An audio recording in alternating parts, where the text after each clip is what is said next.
Hello, fellow empaths and sensitive souls. I have an important question I want you to ask yourself. How much of your time and life has been dedicated to tracking food, tracking your weight, focusing on, what clothes you're allowing yourself to wear based on your appearance? Anything regarding your body, anything regarding food, anything regarding your weight. I want you to think about how much time, how much of your life has been dedicated towards food and your body. And when I asked myself that question, and a lot of my clients as well, I realized that I had spent decades. Like that was one of the biggest focuses that I would fester on or allow myself to think about, was how frequently I was focusing on my body, how much time and energy and thought went into my day-to-day, just like Monday through Friday when I'd go to work, and I would just the process of getting up, stepping on the scale, being frustrated with the number that I saw, going to the closet with that negative energy, trying to find clothes for usually 20 to 30 minutes that made me look less than what the scale said I weighed, and then carrying that energy into my lengthy commute, pulling all that nasty negativity into my day, not nourishing myself because I was constantly trying to lose weight, and really being so, I was living from the neck up. I wasn't in my body. And I work with so many people who have the exact same experience, where they are just really stuck in their head trying to figure things out. Like, what am I supposed to be eating? What should I weigh? Just like all of these things that are not in alignment and acceptance of where your body is in the moment, and then working with the body and its wisdom, its divine wisdom, so that you can start nourishing your body the way it likes to be nourished versus following the latest and greatest trendy diets. Because I did that for 20 years, and I can tell you, I never was able to find my body's, what I call, easy to maintain weight. This is the weight that you don't have to struggle and strive and starve yourself to attain. It's very easy for your body to be at this weight. And a lot of when I've shared this with clients, a lot of them have said the same thing. Well, what if I don't like that weight? And then that's where the conversation about acceptance comes into play, and really taking a look at, because when I've had that conversation with some clients, some of them weren't willing to make changes to their either diet or lifestyle to get to this, pie in the sky weight number that they thought they were supposed to be at. And a lot of times that number is something that is so far back in their past. It might be, for whatever reason, it is usually a high school or a college weight. And what we don't understand is that we are still growing until we're the age of 25. And even that being said, it doesn't mean that, okay, well then whatever I was at 25 is the bar. Because if you've had pregnancies, if you've had job loss, divorce, death in the families, including pets, those things can plus or minus your weight. And even regardless of what happens to your weight during that time, I actually wrote a really important email to clients, because I've just recently experienced a very, very deep grieving process with my beloved animal that was my animal companion, Kingston, who was with us for 10 and a half years. And, you know, like, even if I gained weight, like, that isn't better than losing weight during pet loss. So like we have this belief, and this is a societal belief. This is a societal construct. This is something that, you know, people who are distracted by thinking that the only thing they have to offer the world, or I shouldn't say the only, but well, sometimes that is the case, but the most important thing that they have to offer the world is the way they look or the size of their body or their shape. And it gets really confusing for people who capitalize, and that's their job, right? Like trainers or people who are, you know, in the weight industry. I mean, that's where things get really, really complicated. But I can tell you this, as someone who's been going through the aging process and allowing that to unfold and sit in the discomfort of what happens to the aging body, I can tell you this.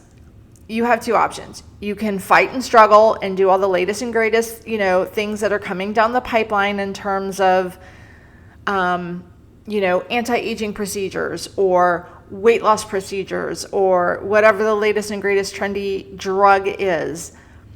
But if you attach your sense of worth to what you look like or what your body size is, you are going to have an incredibly difficult time moving through the aging process, which, if you're lucky enough, you will get to live out a very full and healthy life.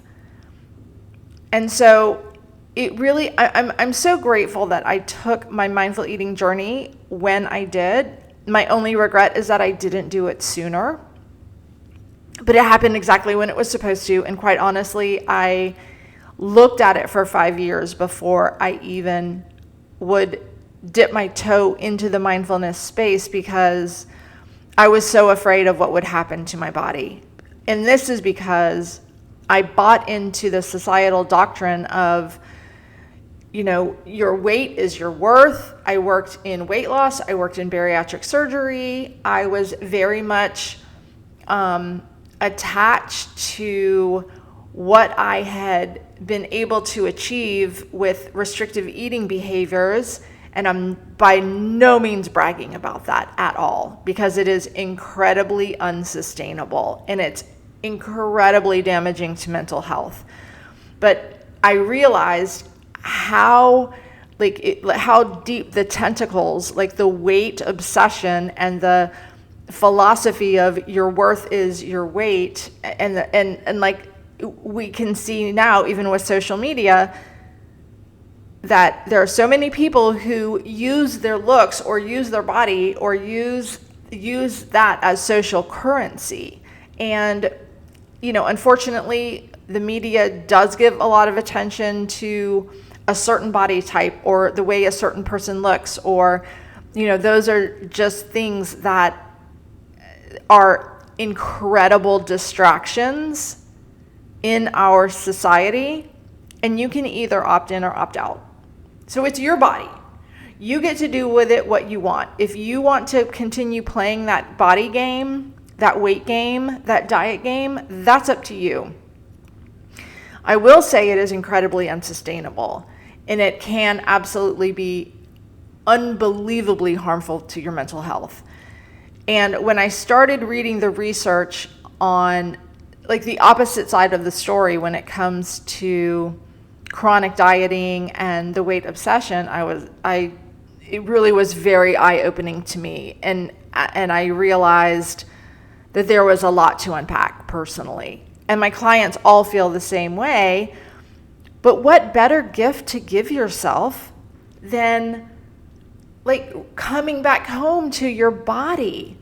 Because your body has always had all the answers. Your body has always been the one in charge. Even though you think your diet is in charge, your body is the one that's in charge. And once you start handing off that job to your body and start working in alignment with its infinite wisdom and you are just kind and compassionate and loving and grateful and have, regardless of your weight, then magic really does happen. You have a completely different relationship with your body. And this is essential for empaths and essential for people who are highly sensitive. And lucky me, I'm both. So I have been in a much larger body. I've been in a smaller body. I've been on a lot of, and when I say a larger body, larger for me, I'm not talking about a 600-pound body. I don't know what that experience is like, so I can't speak to that. But what I do know is that the weight, it is about the weight, but it's not about the weight, because sometimes it's the weight in the head, right? A lot of times it's the weight in the head that's the problem, and that's causing the distortion. But I don't want to go too far down a rabbit hole on that concept, but my point is that when you start bringing the conversation back to the body and attuning to its infinite wisdom and listening to your hunger and fullness cues, and even more importantly for empaths, we have to, you can do a lot of the intuitive eating skills, but what I've noticed is that a lot of people, if they have unresolved trauma, they can easily get stuck in the phase of intuitive eating where they just give themselves permission to eat anything, and they tend to get stuck there. And then if they're weighing themselves or if they're, if they gain weight, then they say intuitive eating doesn't work for me, without having applied the rest of the principles, and also without having worked with an appropriate mental health counselor or a grief, a therapist, a psychologist, someone who can help them process the grief, because it can be difficult. I'm not saying it's not possible, because I am still working through some of my childhood grief, and yet I've also been able to attune to the wisdom of my body.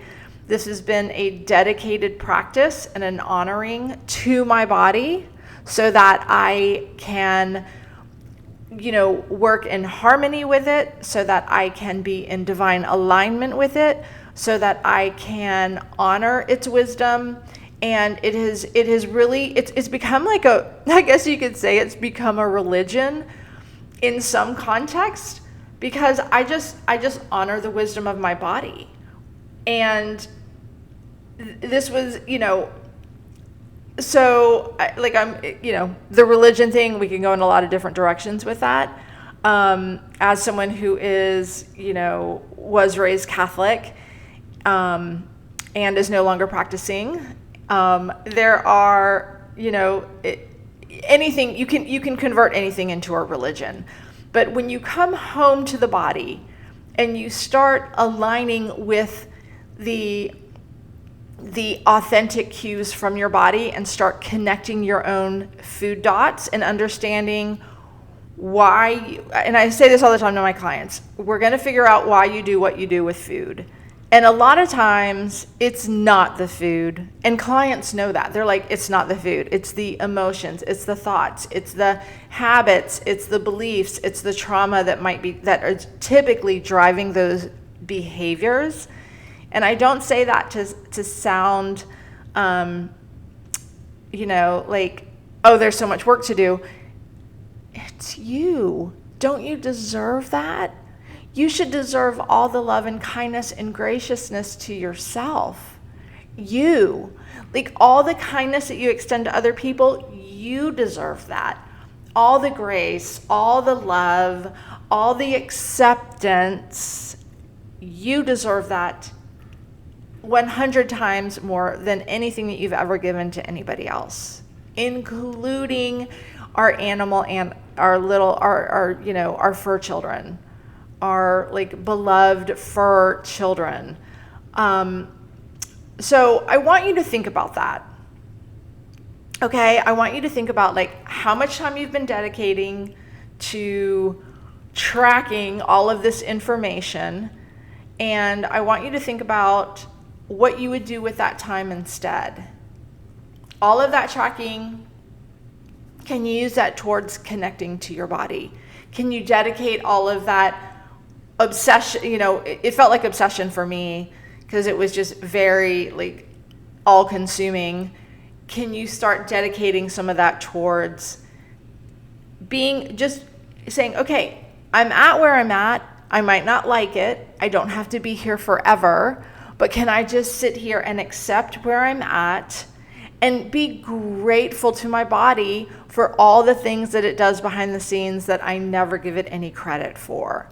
So if we can, work towards acceptance through the door of gratitude and kindness towards our body, then that can help soften things and help you move forward, make some, forward motion towards something that's more sustainable, like working with the divine intelligence, the infinite intelligence of your human body, versus the constant changes, the new trends, the biohacking. Like it's all the same thing. It's a huge distraction that's vying for your attention.